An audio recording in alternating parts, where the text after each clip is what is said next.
Welcome again in another video of pair of linear equations in two variables. तो आज के video में हम पढ़ेंगे कि जो सॉल्यूशन होते हैं दो लीनियर इक्वेशंस के वो कितने होंगे, ये कैसे पता लगाए। मतलब अगर हमें दो linear equation in two variables हमें प्रश्न गिवन है, हमें अगर पूछे कि इन दोनों लीनियर इक्वेशंस का कितना या फिर कितने सॉल्यूशंस होंगे, तो आप कैसे करोगे।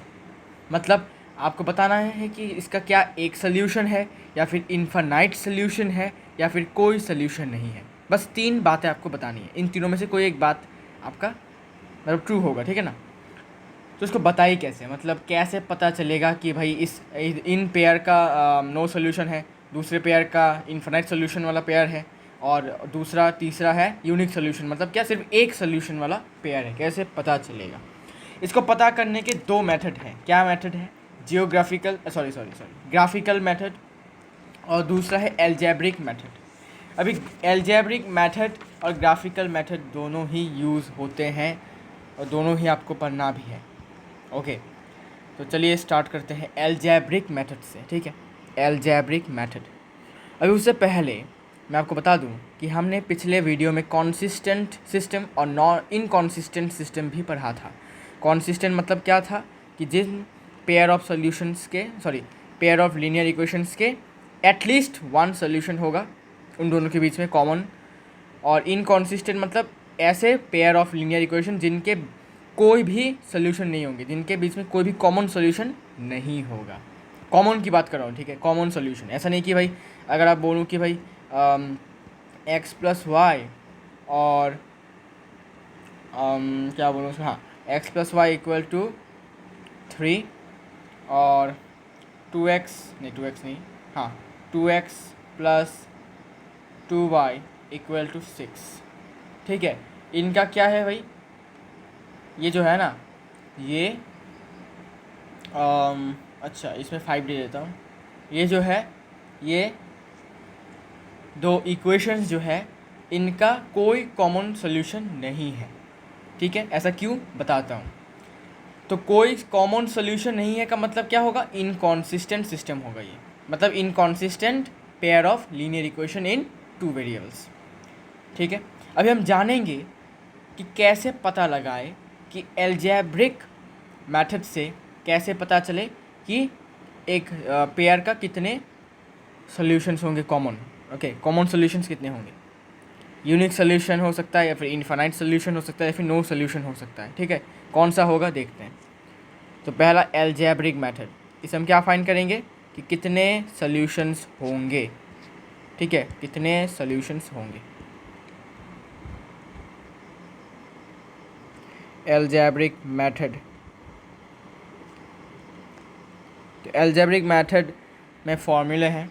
तो दो पेयर क्या थे, a1x plus b1y plus c1 equal to 0। ये जनरल फॉर्म है तो जनरल फॉर्म में लिख रहा हूँ, स्टैंडर्ड फॉर्म में नहीं लिख रहा, ठीक है। a2x plus b2y plus c2 equal to 0। ये दो लीनियर इक्वेशन है, मतलब एक पेयर है, ठीक है। अभी according to algebraic method number 1, अगर कोएफिशिएंट ऑफ x जो कि a1 है और दूसरा कोएफिशिएंट ऑफ x जो कि a2 है, इनका रेशियो मतलब a1 डिवाइडेड बाय a2 का रेशियो अगर बराबर नहीं होता है b1 और b2 के रेशियो के साथ, ठीक है, तब हम कहेंगे कि जो इक्वेशंस हैं इनके यूनिक सॉल्यूशन है, मतलब एक ही सॉल्यूशन है।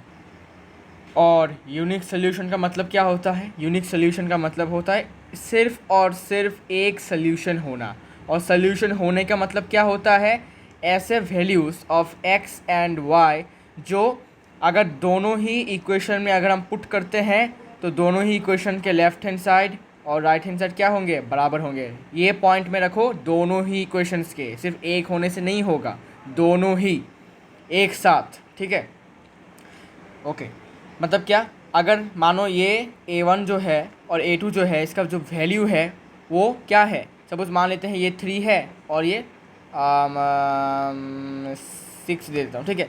ये 3 है, मतलब A1 जो है वो 3 है और A2 जो है वो 6 है, ओके। और B1 जो है ये मान लेते हैं 5 है और ये जो है ये 11 है। तो B1 equal to 5, B2 equal to 11। अभी क्या करना है, इनके रेशियो करो। A1/A2 कितना होता है, 3/6, मतलब क्या, हाफ। अगर B1/B2, अभी समझो, अगर B1/B2 का रेशियो करोगे, ठीक है, रेशियो किया हमने B1/B2, अगर ये हाफ के बराबर नहीं आता है, ठीक है, तब हम कहेंगे इंटरसेक्टिंग लाइंस। ये बाद में बताऊंगा क्या होता है, मतलब अभी के लिए याद रखो कि यूनिक सोल्यूशन होता है ये, ठीक है। मतलब B1/B2 का रेशियो कितना होगा, 5/11। क्या 5/11 1/2 के बराबर है, नहीं है। मतलब क्या, A1/A2 not equals to B1/B2, है ना। और जब ऐसा कुछ आपको दिखने को मिलेगा जब आप करोगे सॉल्व, ठीक है, जब हम इस कोफिशिएंट्स की जगह पर इसको बिठा कर देखोगे, अगर ऐसा आता है कि A1/A2 is not equal to B1/B2, तो समझ जाना कि इन दोनों इक्वेशंस का सिर्फ और सिर्फ एक ही ऐसा सोल्यूशन है जो दोनों ही इक्वेशन को सेटिस्फाई करेगा। सिर्फ एक solution, only and only one solution, मतलब दोनों को सेटिस्फाई करने वाला जो वैल्यूज़ हैं वेरिएबल्स के, वो सिर्फ एक ही है, ठीक है, इससे ज़्यादा नहीं है, ठीक है भाई। तो क्या याद रखना है, ये याद रखना है, ये पहला हो गया। फिर अगर मैं आपको बोलूँ कि अभी A1/A2 का वैल्यू बराबर है B1/B2 के बराबर, लेकिन C1/C2 के बराबर नहीं है, ठीक है। अभी C1/C2 क्या है, कांस्टेंट है, ठीक है, इनके बराबर नहीं है भाई इनका रेशियो, तब हम कहेंगे कि ये नो सोल्यूशन वाला है। नो सोल्यूशन मतलब क्या, कि दोनों इक्वेशन के जो x और y है उनका ऐसा कोई वैल्यू नहीं है जो दोनों को ही सेटिस्फाई करे, दोनों ही इक्वेशंस को क्या करे, सेटिस्फाई करे, मतलब left hand side right hand side बराबर हो, ऐसा कोई सोल्यूशन ही नहीं है, इसलिए हम कहते हैं इसको नो सोल्यूशन, नो सोल्यूशन, ठीक है। मतलब कोई सोल्यूशन नहीं है, कोई एक्स और वाई का वैल्यू नहीं है जो अगर हम इन दोनों में पुट करते हैं तो दोनों का ही लेफ्ट हैंड साइड और राइट हैंड साइड बराबर होगा, ठीक है, इसलिए नो सोल्यूशन, ठीक है। तो आपको ये वाली चीज़ें याद रखनी है, बस ये वाला याद रखोगे, ये वाला याद रखोगे, तब आपको पता चलेगा भाई कि क्या होगा, ठीक है। अगर ये भूल गए आप, ठीक है, ये बात और ये बात अगर आप भूल जाते हो तो आपको कोई नहीं बचा सकता भाई, ठीक है, आपको बचाने वाला कोई नहीं होगा, आपको इसको याद रखना ही है। अगर आपको मैं बोलूँ कि A1/A2 का रेशियो अगर B1/B2 के बराबर है और ये बराबर C1/C2 के बराबर भी हो गया, सारे के सारे बराबर है, इसका मतलब क्या होगा, इसका मतलब ये होगा कि जो दो पेयर ऑफ इक्वेशंस हैं उनके इनफाइनाइट सोल्यूशन है, इनफाइनाइटली मैनी सोल्यूशंस, मतलब एक्स और वाई के जो वैल्यूज है ये अनगिनत है, मतलब इतने सारे वैल्यूज़ है एक्स और वाई के जो अगर हम दोनों इक्वेशंस में पुट करेंगे तो हमें हर एक बार एक इक्वेशन सेटिस्फाई होता हुआ दिखेगा, मतलब लेफ्ट हैंड साइड और राइट हैंड साइड बराबर होता हुआ दिखेगा। इनफाइनाइट मतलब क्या, अनगिनत, मतलब बहुत सारे भाई, इसको आप गिन नहीं सकते भाई, ठीक है। तो एल्जेब्रिक मेथड से अगर आपको ये वाला मिलता है, मतलब क्या, कि आपको पता चल जाएगा कि कितने सॉल्यूशन होने वाले हैं इन पेयर का, सिर्फ एक सॉल्यूशन। और अगर ये और ये बराबर हुआ लेकिन ये बराबर नहीं है इनके साथ, तब आपको समझ लेना है कि भाई इन इक्वेशन का और कोई वैल्यू नहीं है, मतलब कोई वैल्यू ही नहीं हो इनका, कोई सोल्यूशन ही नहीं है इनका, मतलब एक्स और वाई का कोई वैल्यू नहीं होगा जो इन दोनों को सेटिस्फाई करेगा, ठीक है, ओके। और अगर तीनों ही बराबर हो चुके हैं, देख सकते हो, अगर तीनों ही बराबर है मतलब इनफाइनाइट मेनी सोल्यूशन है, मतलब एक्स और वाई के वैल्यू इनफाइनाइट है। अगर हम कोई भी वैल्यू पुट करेंगे एक्स और वाई का, ठीक है, बहुत सारे वैल्यूज आते हैं, अगर पुट करेंगे तो दोनों इक्वेशन फुलफिल होगा, मतलब सेटिस्फाई होगा, ठीक है। मतलब इन एल्जेब्रिक मेथड से हमें तो पता चल गया कि कितने सोल्यूशंस होंगे, कितने होंगे, लेकिन क्या सोल्यूशन होगा वो हम थोड़ा बाद जानेंगे। पहले एल्जेब्रिक के बाद अब हम ग्राफिकल मेथड भी जान लेते हैं कैसा होता है, ठीक है, चिंता वाली बात नहीं, समझा देता हूँ, ओके। तो यहाँ से हमें बस ये समझने को आ रहा है कि कितने सोल्यूशंस हैं, नंबर ऑफ़ सोल्यूशंस के बारे में हमें नॉलेज मिल रहा है, आइडिया मिल रहा है, लेकिन वो सोल्यूशंस क्या है, व्हाट आर द सोल्यूशन, मतलब वैल्यू क्या है, मतलब एक्स और वाई के वैल्यूज़ क्या है वो हमें बाद में जानना है, ठीक है, वो हम बाद में पढ़ेंगे, इसी चैप्टर में पढ़ेंगे, चिंता वाली बात नहीं। चलो भाई, अभी हम बात करेंगे ग्राफिकल मेथड के बारे में। ग्राफिकल, ठीक है। तो इसको आप लिख सकते हो graphical representation of linear equation in two variable, ऐसे भी लिख सकते हो भाई। ग्राफिकल रिप्रेजेंटेशन मतलब ग्राफ के मदद से हम देखेंगे कि कितने सॉल्यूशंस होंगे, कितने, क्या सॉल्यूशन नहीं, कितने सॉल्यूशंस होंगे, ठीक है। Graphical representation of linear equation in two variables, ठीक है भाई। चलो भाई हेडिंग डाल लिया। चलो अभी ग्राफ के मदद से आपको समझाता हूँ कि कितने सॉल्यूशंस होंगे, ठीक है। अभी देखो दो तरीके के हो सकते हैं भाई, क्या क्या। पहला, द टू लाइन्स, अभी लाइन कैसा आता है बताता हूँ। Two lines intersect at one point, ठीक है। तो अगर अगर अगर अगर अगर दो लाइन्स, अभी लाइन्स कैसे आएंगे, इक्वेशन से, मतलब इस वाले इक्वेशन का एक लाइन बनेगा, ठीक है। इस वाले इक्वेशन का एक लाइन बनेगा, हमें पता है कैसे लाइन बनाना है, हमने क्लास 10 में पढ़ा था, फिर ये बता दूंगा आपको, चिंता वाली बात नहीं है। फिर इस वाले इक्वेशन का दूसरा लाइन बनेगा। अगर जो दो लाइन बने हैं, अगर दोनों लाइन्स एक दूसरे को इंटरसेक्ट करते हैं मतलब कट करते हैं, तो अगर एटलीस्ट एक पॉइंट पर भी कट करता होगा, ठीक है। अगर एक पॉइंट पर कट करता है, देखो, the two lines intersect at only one point, तब हम कहेंगे कि जो पेयर ऑफ लीनियर इक्वेशंस है उनका यूनिक सोल्यूशन है। अगर एक पॉइंट पर इंटरसेक्ट करता है तो दो लाइन एक पॉइंट पर, ओनली वन पॉइंट, ये आपको याद रखना है, ओनली वन पॉइंट, ठीक है, ये आपको याद रखना है। और अगर एक से ज़्यादा हुआ, ठीक है, द टू लाइन्स इंटरसेक्ट, अभी इंटरसेक्ट नहीं होगा, कोइंसाइड हुआ तो कोइंसाइड, ठीक है। कोइंसाइड मतलब क्या, एक के ऊपर एक, सपोज ये एक लाइन है, इसके ऊपर दूसरा लाइन है, ऐसा, ठीक है। तो दिखाई नहीं देता, ऐसा लगता है कि एक ही लाइन है, नहीं बेटा, एक ही लाइन नहीं है, एक के ऊपर एक है। और इतना मतलब यू कैन से इतना एग्जैक्टली इसका मेजरमेंट है कि आपको समझ में नहीं आएगा कि भाई क्या, कि ये दूसरा लाइन इसके ऊपर है, ठीक है। मतलब एकदम एग्जैक्ट है इसका मेजरमेंट, ठीक है, एकदम एग्जैक्ट, एकदम कि एकदम परफेक्ट चीज़ है, एक दूसरे एक के ऊपर एक, ठीक है। अभी अगर दो लाइन्स कोइंसाइड करते हैं, मतलब एक लाइन ये है, इसके ऊपर अगर दूसरा लाइन आ जाता है, ये वाला ऐसा, ठीक है, ऐसा है, अभी तो दिख रहा है क्योंकि मैं दिखा के कर रहा हूँ इसको। अगर ऐसा आ जाता है कि ऐसा हो जाता है, तो वो तो बताओ क्या आपको दिख रहा है कि दूसरा लाइन नहीं दिख रहा होगा, एक्चुअली है, देखो अभी भी वाइट येलो येलो है, देखो मैं सिलेक्ट करता हूँ, रुको, होगा क्या सिलेक्ट, ओ देखो, देखा येलो लाइन निकल के आ गया इसके अंदर से, देखा, ठीक है।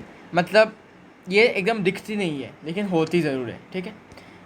और जब कोइंसाइड करती है, तो कोइंसाइड करना मतलब इनफाइनाइटली मैनी सॉल्यूशंस होना, इनफाइनाइटली मैनी सॉल्यूशन होना।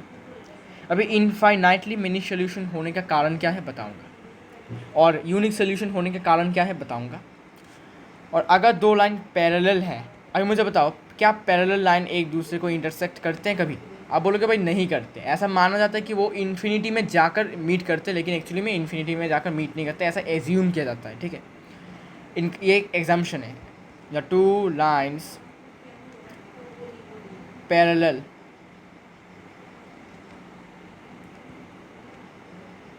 that is they don't intersect,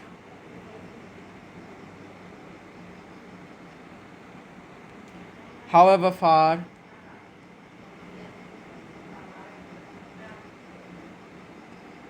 they are extended.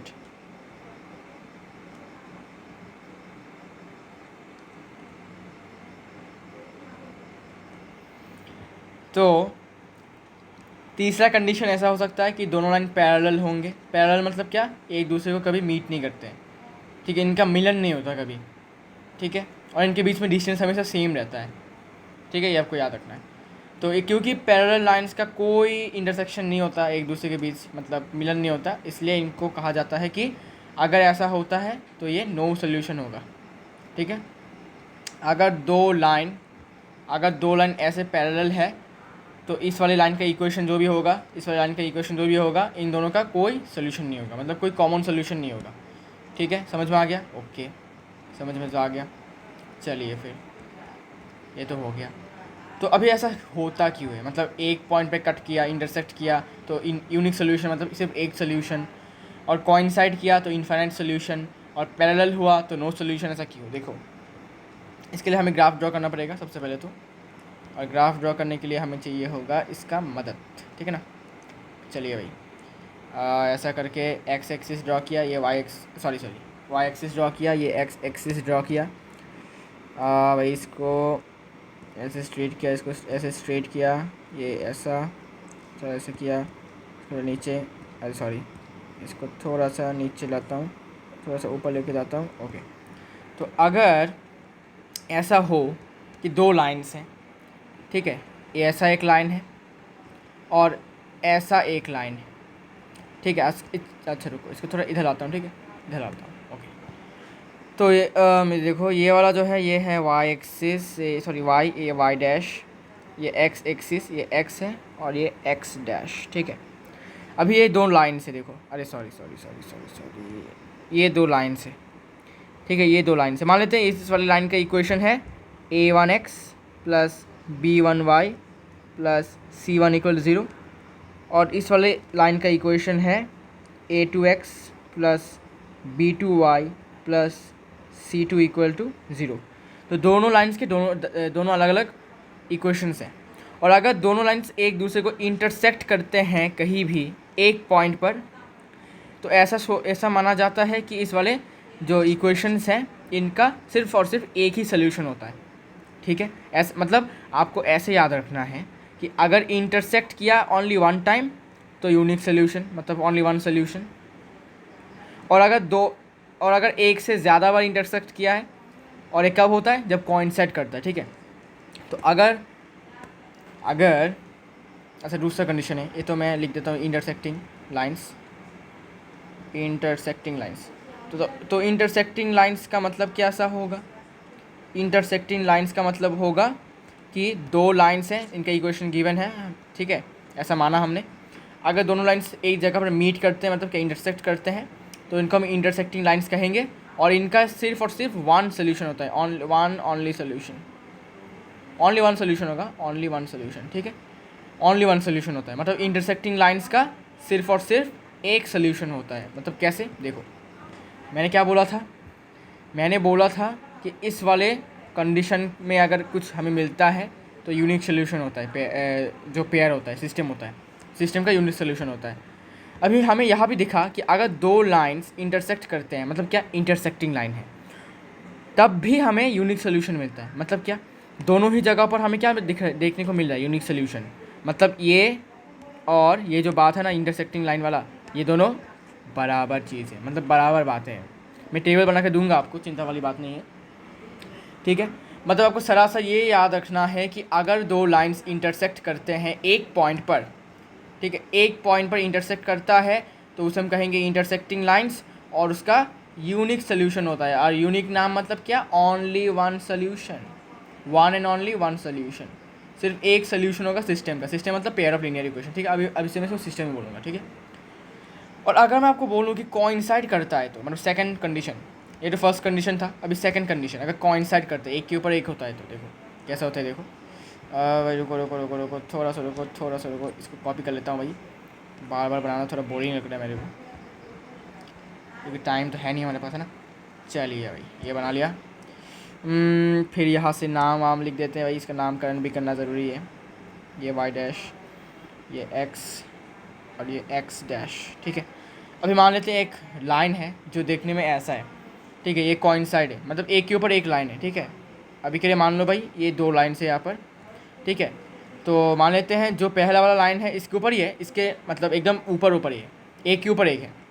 तो पहला लाइन का इक्वेशन मान लेते हैं a1x plus b1y plus c1 equal 0, और इसके ऊपर वाला जो लाइन है इसका इक्वेशन मान लेते हैं a2x plus b2y plus c2 equal to 0। ठीक है, मतलब कि देखो भाई, आपको तो दिख रहा होगा कि सिर्फ एक लाइन है, नहीं भाई, ये एक के ऊपर एक है, सपोज यहाँ से एक लाइन है, ठीक है, इसके ऊपर एग्जैक्टली एकदम परफेक्ट तरीके से दूसरा लाइन है, ठीक है, आपको समझ में नहीं आएगा, आपको ऐसा लगेगा कि भाई एक ही लाइन है, नहीं, कोइंसाइड मतलब क्या, एक के ऊपर एक, ये दिखते नहीं है, 2D में नहीं दिखता, 3D में दिखता है, ठीक है, 3D होता तो देख सकते हैं, क्योंकि 2D है भाई, तो क्या कह सकते हैं, ठीक है। तो अगर आपको कोई भी लाइन ग्राफ में, ठीक है, स्पेशली ग्राफ में, क्योंकि ग्राफिकल मेथड है ना, तो आपको ग्राफ देख के बताना पड़ेगा, और अगर आपने ग्राफ में देखा कि सिर्फ एक लाइन है, ओनली वन लाइन, तो आपको समझ जाना कि भाई एक लाइन नहीं है, ये दो लाइन है, और दोनों लाइन कॉइंसाइडिंग है, मतलब कॉइंसिडेंट लाइन से, ठीक है। तो ये सब हम क्या कहेंगे, इसको कॉइंसिडेंट लाइन कहेंगे, कॉइंसिडेंट लाइंस कहेंगे, ठीक है। और कॉइंसिडेंट लाइंस देखो इंटरसेक्ट कहाँ पर कर रहा है, यहाँ पर कर रहा है, यहाँ पर कर रहा है, यहाँ पर कर रहा है, यहाँ पर कर रहा है, यहाँ पर कर रहा है, यहाँ पर कर रहा है, यहाँ पर, हर एक पॉइंट पर इंटरसेक्ट कर रहा है, हर एक पॉइंट पर, इनफाइनाइट पॉइंट्स है यहाँ पर, इनफाइनाइट पॉइंट्स। अभी मैं आपको क्या बोला था कि अगर एक पॉइंट पर इंटरसेक्ट करता है तो ओनली वन सोल्यूशन, तो इनफाइनाइट पॉइंट्स पे इनफाइनाइट पॉइंट्स पे इंटरसेक्ट करेगा तो कितने सॉल्यूशंस होंगे, इनफाइनाइट सॉल्यूशन। ये बात याद रखो, बस ये बात याद रखोगे तो आसानी से ग्राफिकल मेथड से आप कर सकते हो कि कितने सॉल्यूशंस होंगे। वन पॉइंट पर इंटरसेक्ट किया तो वन सोल्यूशन, इनफाइनाइट पॉइंट्स पर इंटरसेक्ट कर रहा है तो इनफाइनाइट सॉल्यूशंस, ठीक है। यहाँ पर देख सकते हो बहुत सारे पॉइंट्स पर, कॉइंसाइड है मतलब क्या, एक के ऊपर एक है, तो एक के ऊपर एक है मतलब क्या, इंटरसेक्ट तो करेगा, लेकिन कितने पॉइंट्स पर, इनफाइनाइट पॉइंट्स पर। देखो यहाँ पर छोटे छोटे पॉइंट्स पर करेगा इंटरसेक्ट, इसलिए यहाँ पर होगा ये इनफाइनाइट सोल्यूशन। तो इसमें लिख देता हूँ ब्रैकेट में, इसमें होगा यूनिक सोल्यूशन, इंटरसेक्टिंग लाइंस का होता है यूनिक सोल्यूशन, कोइंसिडेंट लाइंस का होता है इनफाइनाइट सोल्यूशंस, इनफाइनाइट सोल्यूशंस। फिर लास्ट थर्ड कंडीशन क्या है, अगर पैरेलल हो लाइन, पैरेलल हो तो पैरेलल होने के लिए क्या होगा, पैरेलल होने के लिए कैसा होगा, देखो यहाँ पर ये y है, ये y डैश है, ये x है और ये x डैश है। अभी पैरेलल लाइंस मतलब कैसा, ऐसा, इसके साथ ये पैरेलल है, ठीक है, दिस आर पैरेलल लाइंस। अभी लाइन जो है इसका भी एक इक्वेशन होगा ज़रूर, हाँ भाई, इसके इक्वेशन को मान लेते हैं a1x plus b1y plus c1 equal to 0, और इस वाले लाइन का इक्वेशन मान लेते हैं a2x plus b2y plus c2 equal to 0, ठीक है। और क्योंकि पैरेलल है तो पैरेलल लाइंस कभी मीट नहीं करते, मतलब इंटरसेक्ट नहीं करते हैं, और 0 पॉइंट्स पर इंटरसेक्ट करना मतलब क्या, 0 सोल्यूशन होना, मतलब नो सोल्यूशन होना, ठीक है। तो इनको हम कहते हैं पैरेलल लाइंस, पैरेलल लाइंस। और पैरेलल लाइंस का याद रखो, क्योंकि इंटरसेक्ट नहीं करते तो नो सोल्यूशन, कोई सोल्यूशन नहीं होता है, ठीक है भाई, ओके। अभी ये तो समझ में आ गया कि भाई कितने सॉल्यूशंस होते हैं, लेकिन सॉल्यूशंस क्या होते हैं ये आज हम जानेंगे अभी, ठीक है। तो आई होप आपको कोई डाउट नहीं होता। अच्छा, और एक बात, क्योंकि इंटरसेक्टिंग लाइंस कैसे समझोगे कि इंटरसेक्टिंग लाइंस है या नहीं, अगर एल्जेब्रिक तरीके से बताया गया तो, मतलब अगर आपको ऐसा कंडीशन मिले, ठीक है, तो ऐसा कंडीशन अगर मिले तो आपको कैसे बताना कि ये कौन से वाले लाइन का कंडीशन होता है। तो मैं वो लिख देता हूँ, इसको हम कहते हैं इंटरसेक्टिंग लाइन का कंडीशन होता है कि जब a1/a2 not equals to b1/b2, ठीक है, ये जब होगा ऐसा कंडीशन आपको देखने को मिलेगा तो समझ जाना कि जो लाइन्स है वो इंटरसेक्टिंग लाइन्स है, जो पेयर ऑफ लीनियर इक्वेशन है उनका जो लाइन होगा वो इंटरसेक्ट क्या बोलते हैं, ऐसा होगा कंडीशन, ओके। फिर कोइंसिडेंट लाइंस का कैसा होता है, कोइंसिडेंट लाइंस का होता है सब बराबर, a1/a2 equal to b1/b2 equal to c1/c2, सब इक्वल टू, ठीक है। तब हम अगर ऐसा कंडीशन आपको देखने को मिलता है तो समझ जाना जो पेयर ऑफ लीनियर इक्वेशंस है उनका जो लाइन बनेगा वो कोइंसिडेंट होगा, मतलब एक के ऊपर एक होगा, ओके। अगर ऐसा कंडीशन मिलता है तो समझ जाना कि जो लाइंस बनेंगे वो कोइंसिडेंट होगी, एक के ऊपर एक होगा, ठीक है। अगर पैरेलल लाइंस कैसे समझोगे कि पैरेलल लाइंस कब होगा, जब आपको कंडीशन मिलेगा कुछ ऐसा, a1/a2 बराबर होगा b1 के b2 के साथ, b1/b2 के साथ, लेकिन ये बराबर नहीं होगा c1/c2 के साथ, ठीक है। अगर ऐसा कंडीशन मिलता है तो समझ जाना जो लाइंस बनेंगे, मतलब आप फॉर्म करोगे लाइंस इक्वेशंस की मदद से, वो दोनों इंटरसेक्ट नहीं करेगा, मतलब क्या, पैरेलल होगा, ठीक है। अभी आपको दिखाऊंगा कैसे करना है इसको। अभी आपको मैं बताऊंगा कि कितने सॉल्यूशंस होंगे ये तो पता चल गया, लेकिन सॉल्यूशंस क्या होंगे ये मैं आपको अभी बताता हूँ। आइए करते हैं सॉल्व। इसको इस वाले से करता हूँ। Solve graphically the system, solve graphically the system. अभी देखो भाई मेरा स्केल वेल कुछ नहीं है, ठीक है। तो अगर मेरा स्केल थोड़ा इधर उधर हुआ तो यू हैव टू मैनेज, ठीक है। तो मैनेज कर लो, बिकॉज मेरा स्केल नहीं है इसमें। तो x plus Y equal to 3 एक इक्वेशन, दूसरा 3x माइनस 2 इक्वल टू 4। अभी क्लास 9 में आपने क्या किया था, इस वाले इक्वेशन से ग्राफ प्लॉट करना आपने सीखा था, ऐसे टाइप की 2 वेरिएबल्स के इक्वेशन से, ठीक है। कैसे था देखो, समझा देता हूँ, फिर से रिवाइज करवा देता हूँ। पहले x plus Y equal to 3 वाले इक्वेशन का बॉक्स बनाओ भाई। फिर यहाँ पर 2 वैल्यूज़ ले लो x और y के, 2 वैल्यूज़ चाहिए होता है, मैक्सिमम 3 ले सकते हो भाई, ये सब टाइम वेस्ट होता है, टाइम 3 लेने का ज़रूरत नहीं है, 2 लो मैक्सिमम। तो अभी क्या करना है, अभी क्योंकि x और y एक साथ है तो एक वेरिएबल को लेफ्ट हैंड साइड में रखो, दूसरे को राइट हैंड साइड में भेज दो, 3 माइनस वाई। अभी पहले y का वैल्यू आपको क्या करना है, देखो सिस्टम है, हमेशा ट्राई करो कि जो वैल्यूज़ आ रहे हैं x और y में वो होल नंबर हो, फ्रैक्शन में ना हो। फ्रैक्शन में हुआ तो दिक्कत होगी बहुत ज़्यादा। नेगेटिव में हो कोई बात नहीं है, ठीक है, इंटीजर हो कोई बात नहीं है, लेकिन होल नंबर मतलब क्या, आई मीन इंटीजर हो सकता है ना, नेगेटिव पॉजिटिव हो सकता है, लेकिन फ्रैक्शन में ना हो, बस ये आपको ध्यान रखना है। अच्छा, पहला मैं क्या करता हूँ, y को 0 y के जगह पर मैं 0 बिठाता हूँ, ठीक है। तो y के जगह पर मैं 0 बिठाया तो ये 0 हो गया, ठीक है। तो क्या बचा 3, तो x का वैल्यू हो जाएगा 3।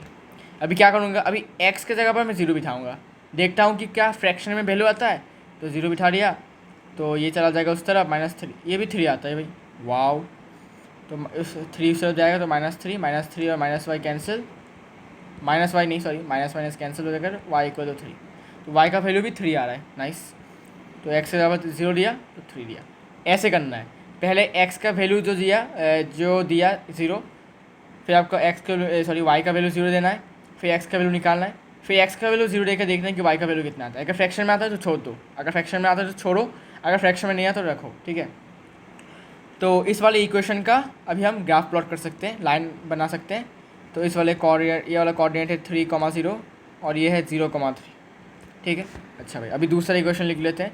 दूसरा इक्वेशन यहाँ पर लिखते हैं 3x minus 2y equal to 4। अभी कोई भी एक वेरिएबल को लेफ्ट हैंड साइड में रखो और दूसरे को राइट हैंड साइड में भेज दो। तो 3x को इस तरफ रखता हूँ, 2y को उस तरफ भेज देता हूँ, फिर 3 को भी उस तरफ भेज दो, ठीक है। 4 + 2y/3। अब हमें क्या करना है, अब हमें x और y का वैल्यू लेना है, बस x और y का वैल्यू लेना है भाई, जल्दी करो, ये लो x और y का वैल्यू अगर हम 0 देते हैं तो फ्रैक्शन में आएगा। देखो ये 0 दिया तो 2 × 0, ये पूरा 0, तो 4/3 जो फ्रैक्शन में आ रहा है, तो मैं नहीं लेने वाला। अभी x का वैल्यू 0 दिया तो कितना आता है देखता हूँ, ये 0 दिया तो ये भी 0 हो जाएगा। क्यों भाई, क्योंकि इसके साथ ये क्रॉस मल्टीप्लिकेशन होकर ये 0, तो नीचे कुछ नहीं रहेगा। फिर इस तरफ आएगा तो -4 हो जाएगा, फिर 2 -2। अच्छा, x 0 दिया तो y का वैल्यू -2 आता है, ओके। अभी अगर मैं y का वैल्यू 1 देता हूँ, अभी 0 तो 0 देने से तो फ्रैक्शन आ रहा है, तो 1 का वैल्यू, y का वैल्यू 1 देता हूँ, सॉरी y का वैल्यू 1 देता हूँ, तो y का वैल्यू 1 देने से ये होगा 2, 4 + 2 6, 6/3 कितना 2 होता है, 6/3 2। वेट क्या क्या बोला मैंने, 4 + 2 × 1, तो क्या होगा 4 + 2 मतलब 6/3 मतलब 2। हाँ भाई, x का वैल्यू 2 होगा, ओके नाइस, x का वैल्यू होगा 2, ओके। अभी इसका कोऑर्डिनेट कितना होगा, 0, -2 और ये 2,1, ठीक है। अभी क्या करता है, अभी क्या करना है देखो, पहले x axis y axis draw कर लो, इसे ड्रॉ करना पड़ेगा यार, ऐसे, अरे पागल। हाँ, अब स्केल लेता हूँ भाई, मेरा तो वैसे भी स्केल पता नहीं कैसा होगा। अच्छा देखो भाई, मैं अपने आँखों के अंदाज से कर रहा हूँ तो थोड़ा सा इधर उधर हो जाएगा। ऐसा, फिर यहाँ पर, फिर यहाँ पर। ठीक है भाई, माइनस में कुछ है तो नहीं ना? है भाई, 0, -2 मतलब इधर भी लेना पड़ेगा। ठीक है, दे दिया। अभी पहला क्या है, पहले इस वाले लाइन के देता हूँ 3,0। तो 3,0 कहाँ पर होगा, किस एक्सिस पर होगा? एक्स एक्सिस पर होगा। अरे भाई नाम नहीं लिखा रे, नाम लिख लेता हूँ। ये भी तो भाई सोच लेना कुछ। नाम नहीं लिखा तो होगा नहीं। ठीक है, अच्छा भाई चलिए। कितना बज रहा है भाई? रात के 11 बज के इतना भाई, कोई बात नहीं। चलो 3,0 मतलब किस कोऑर्डिनेट पे, सॉरी किस एक्सिस पर होगा? इस वाले पर होगा। 3,0 मतलब क्या? y0, इसलिए यहाँ पर होगा, इस x एक्सिस के ऊपर होगा। तो ये वाला पॉइंट है 3,0। फिर क्या है 0,3। अभी 0,3 मतलब क्या? x कोऑर्डिनेट 0, तो x कोऑर्डिनेट 0 होने से ये y के ऊपर होगा 0,3, ये वाला। ठीक है, 0,3। अच्छा भाई, इसको हम लिखते हैं इस तरफ। ठीक है, ओके। अभी क्या करना है? लाइन बना लेना है भाई, लाइन बनाओ, लाइन लाइन। आई होप कि ये ऐसे पास करे अच्छे से। अच्छा ठीक है भाई, देखते हैं कुछ होगा क्या नहीं। अरे यार, मेरा स्केल ठीक नहीं होगा क्या? अच्छा, स्केल नहीं है मेरा, वो प्रॉब्लम है थोड़ा सा। अच्छा कोई बात नहीं, मैं ऐसे ड्रॉ कर लेता हूँ। ऐसे ड्रॉ करने से फिर मैं इसको ऐसे कर लेता हूँ। ठीक है, ठीक है भाई, हो गया। चालाकी कर लिया हमने। ठीक है, बिना स्केल के करना भाई यही मुश्किल होता है इसका। ठीक है, एकदम मिडल से गया है। ठीक है, ओके। तो ये जो लाइन है इसका इक्वेशन लिख लो भाई, सुंदर लगता है। इसका इक्वेशन क्या था? ओरिजिनल वाला इक्वेशन लिखो, x + y = 3। ठीक है, x + y = 3। ठीक है भाई, ओके। अभी दूसरा लाइन का कोऑर्डिनेट्स, ये वाला इक्वेशन का कोऑर्डिनेट्स पुट करो, फिर लाइन बना लो भाई। 0, -2 मतलब ये वाला। x कोऑर्डिनेट 0 है, x कोऑर्डिनेट 0 है, y कोऑर्डिनेट -2 है, मतलब फोर्थ क्वाड्रेंट यहाँ पर। ठीक है भाई, और ये 0, -2, फिर 2,1, 2, मतलब 2 है x एक्सिस, यहाँ पर 2, फिर 1 मतलब यहाँ पर है ना, 2,1। तो इसको मैं लिखता हूँ यहाँ पर 2,1। ज्वाइन करो, ज्वाइन करो रे, ज्वाइन करो रे। अच्छा हो जाएगा ये। चलो थोड़ा सा डिफरेंस है इसमें, थोड़ा सा ये, हाँ हो गया। ठीक है भाई, हो गया। चलिए फिर इस वाले लाइन का इक्वेशन क्या था, क्वेश्चन क्या था? 3x - 2 = 4। 3x - 2y = 4। अभी देखो, ग्राफ बनाने के बाद हमारा सरासर आइडिया आपको दिख चुका है क्या, कि दोनों जो लाइन्स है वो इंटरसेक्ट कर रहा है। अभी कहाँ पर कर रहा है? इस वाले पॉइंट पर देखो, इस वाले पॉइंट पर इंटरसेक्ट कर रहे हैं दोनों, इस वाले पॉइंट पर, इन दिस पॉइंट। इस वाले पॉइंट का कोऑर्डिनेट जो होगा वही होगा दोनों लाइंस का, दोनों पेयर ऑफ लीनियर इक्वेशंस का एकमात्र सोल्यूशन। अभी एकमात्र सोल्यूशन क्यों, यूनिक सोल्यूशन क्यों? अरे भाई अभी तो पढ़ाया कि इंटरसेक्टिंग लाइंस के कितने सोल्यूशंस होते हैं। इंटरसेक्टिंग लाइंस के ओनली 1 सोल्यूशन होता है, इसको हम कहते हैं यूनिक सोल्यूशन। अभी पढ़ाया है, अभी भूल जाओगे क्या? नहीं ना, इसलिए याद करके रखो। ठीक है, तो इसका कोऑर्डिनेट कितना है भाई? इसका कोऑर्डिनेट है 2,1, मतलब x का वैल्यू 2 है, क्योंकि x कोऑर्डिनेट 2 है, y कोऑर्डिनेट 1 है, तो x का वैल्यू 2 और y का वैल्यू 1। अभी आप इस वैल्यू को दोनों इक्वेशन में पुट करके देखना दोनों ही इक्वेशन का left hand side right hand side बराबर होगा। देखो इस वाले इक्वेशन का देखो, x का वैल्यू 2 था, y का वैल्यू 1, 2 + 1 = 3। सिर्फ एक इक्वेशन चेक करने से नहीं होगा, देखो दूसरे इक्वेशन भी बराबर चेक करो। 3 × 2 - 2 × 1 = 4 होगा ना? अच्छा 4, अच्छा देखता हूँ 4 होता है कि नहीं। 6 - ये 2 कितना होता है? देखो 4। लेफ्ट हैंड साइड में भी 4 आया, राइट हैंड साइड में 4 है, इसमें भी लेफ्ट हैंड साइड में 3 आया, राइट हैंड साइड में 3 है।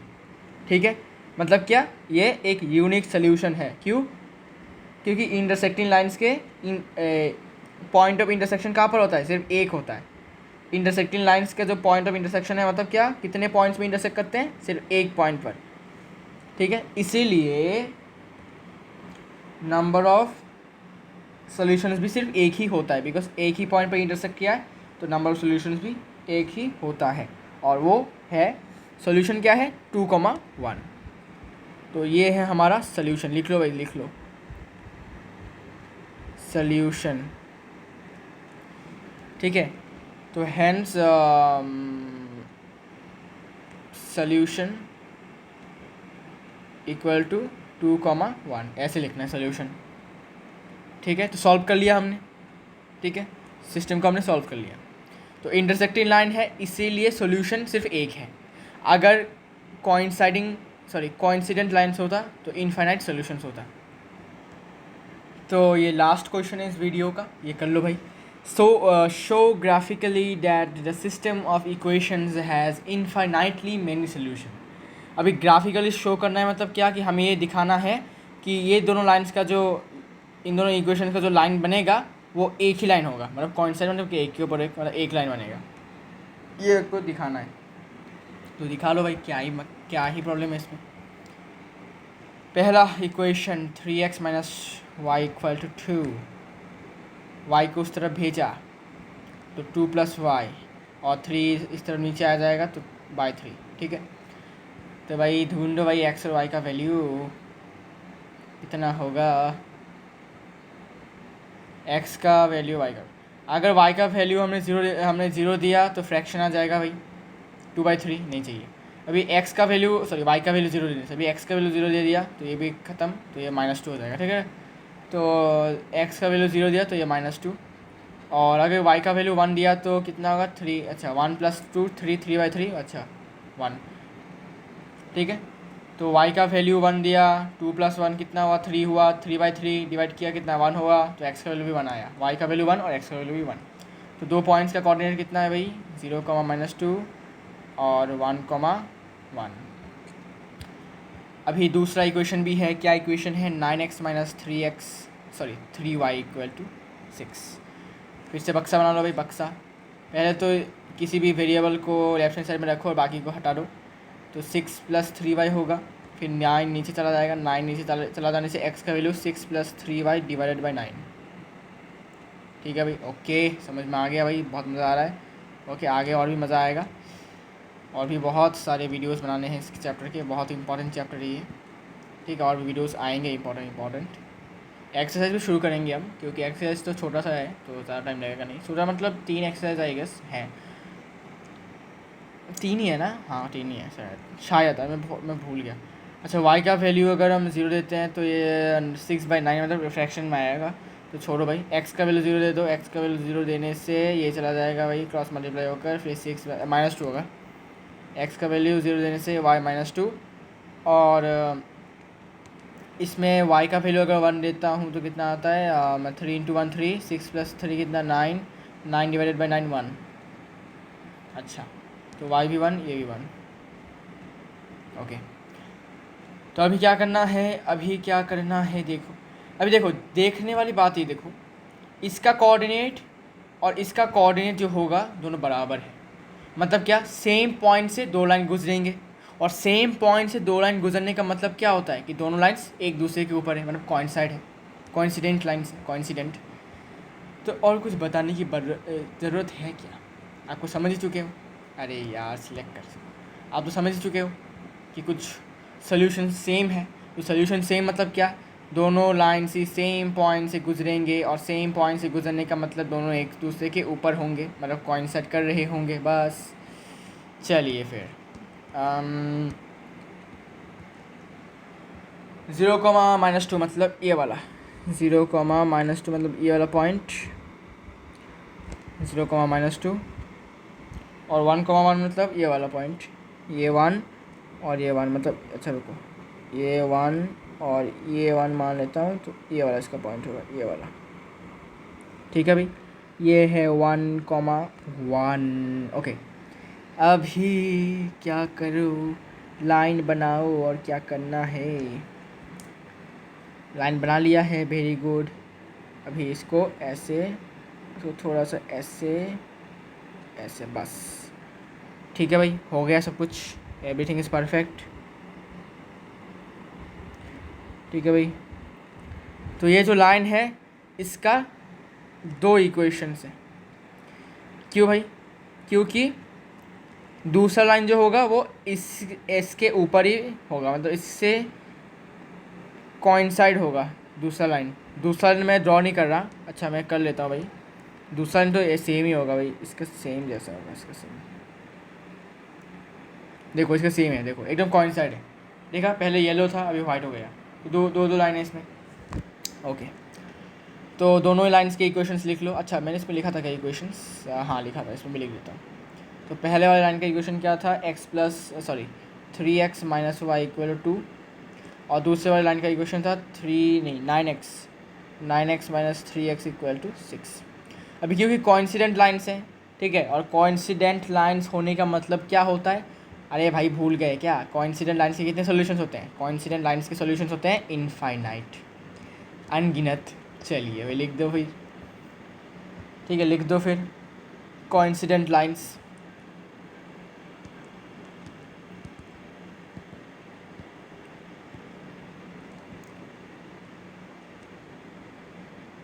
कोइंसिडेंट